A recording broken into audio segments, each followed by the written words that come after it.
Lintik talaga yung mga ano, nagtatawag, nagka-cancel tuloy yung ano ko.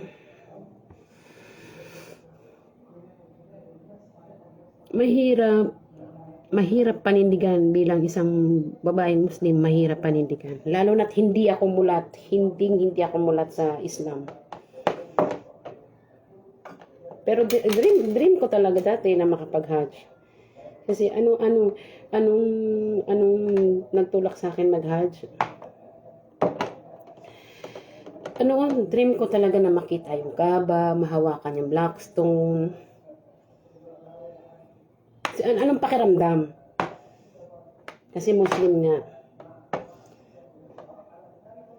Blessing in disguise, napunta ako dito sa mga amo ko na wala nang binantayan. Kundi ang Ramadan. Ang masjid. Yung blessing in disguise na magkaroon ka ng amo ng mga makadiyos. Maya-maya nagtatumbling-tumbling.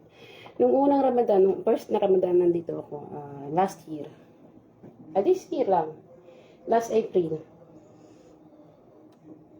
Kasi dumating ako dito, nag-Idil Adha na din, mag-Idil Adha na rin.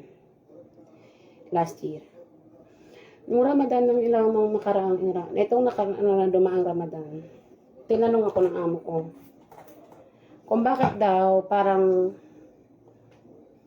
kulang ang mga nalalaman ko bilang isang babaeng Muslim. Sabi ko, kasi inikwento ko sa tatay ko dito. Kinento ko sa employer kong lalaki at saka sa amo kong babae. Kasi gurang na rin yung amo kong lalaki. Bata pa yung amo kong babae. Sobrang bata. Kinento ko niya, iniksian ko yung kwento namin. Kaya sabi niya sa akin, nung nag-open ako sa kanila na dream ko na makapag-Hajj. Sabi niya na, okay, no problem. Let's see about that one. Hindi ko rin iniintindi. Last year, July, if I am not mistaken, July 27, to be exact, July 27, 2023, first umrah. Nag-umrah kami. Pinatry nila akong pumunta ng Kaaba. Alhamdulillah. Nakahawak ako sa Blackstone. Nalapitan ko siya ng malapitan. Nakita ko sa mga mata ko kung gaano kadaming Muslim ang nagnanais na mahawakan at mayakap ang Blackstone. Kaya in that time, inulit ko ulit sa amo ko. Inshallah, sabi ko, I want Hajj. I'm going to Hajj. Sabi ng amo ko, Inshallah. Inshallah, Nur. Inshallah. Kaya sabi ko, Inshallah. Bago pumasok ang Idil Adha, 1 week before ang Idil Adha, nagsabi na sa akin ng amo kong lalaki, kasi wala dito yung tatay namin. That time. Kararating lang niya galing sa travel. Sabi niya, Nur? Sabi ko, yes. Sabi niya, nagpasting ka ba? Sabi ko, yes. Sabi niya, good. Yun lang, good. Tapos may iniwan siyang papel sa table ng kitchen. Arabic from the top, English from the down, from down, the last page. Tinignan ko. Kasi ako tong kadama na intermittent ang palaka. Tinignan ko, binasa ko. Kasi parang nasilip ng mga mata ko yung pangalan ko sa top ng papers. Akala kong kontrata na bagong kontrata.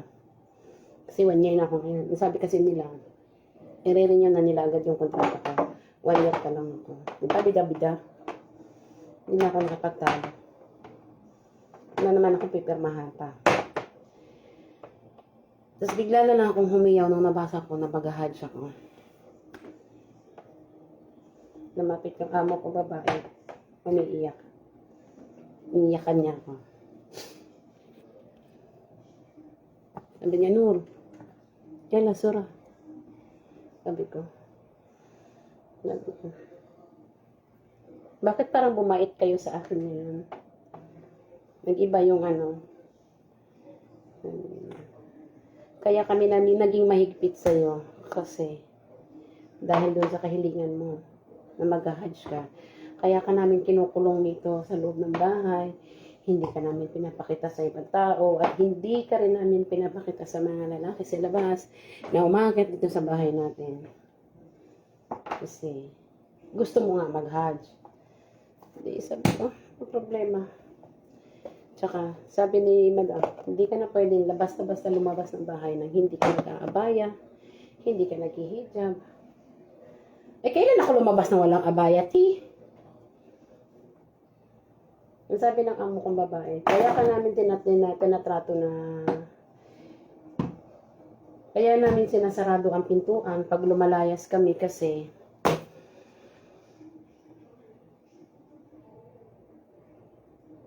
alam namin na close kayo sa mga tao dyan sa baba na pag bumababa ka, halos ayaw mo nang umakyat. Matay, katatawa. Ngayon sabi ko, walang problema. Natanggap ko na sa sarili ko na. Nagulat kasi ako that time na hindi naman nila usually ginagawa dati, nung unang ano ko dito. Hindi talaga nila ginagawa yun. Nung time na ano, sabi ko, bakit magtatapon ako ng garbage? Hindi ako makalabas. Makalak ang pinto. Eh, wala sila dito nung time na yun. Every time na lumalabas sila, wala sila.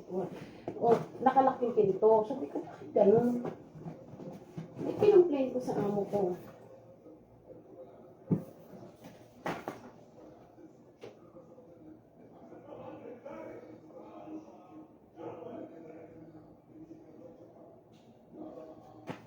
Kaya sabi niya, ito yung dahilan.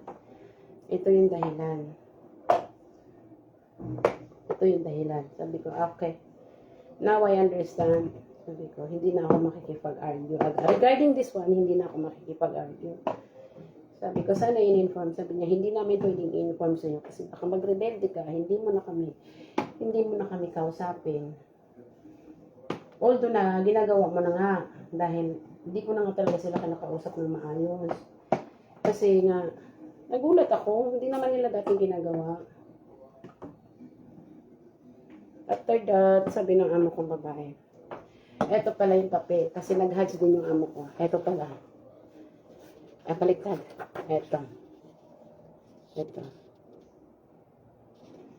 Ito po yung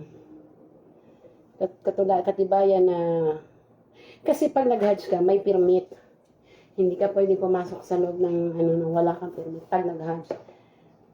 Yun. May multa. May penalty siya.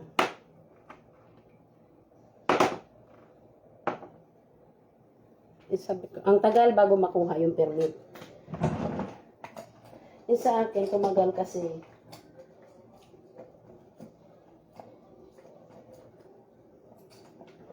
Tumagal kasi ako, Pilipino kasi ako. Hindi kasi ako Arabo. Pilipino. Tumagal ng ilang linggo. Sa awa naman ni Allah, ginabayan niya ako. Sabi ng amo ko, mag-hajj ka. Paninindigan mo na ngayon ang pagiging isang Islam. Tumawa ako.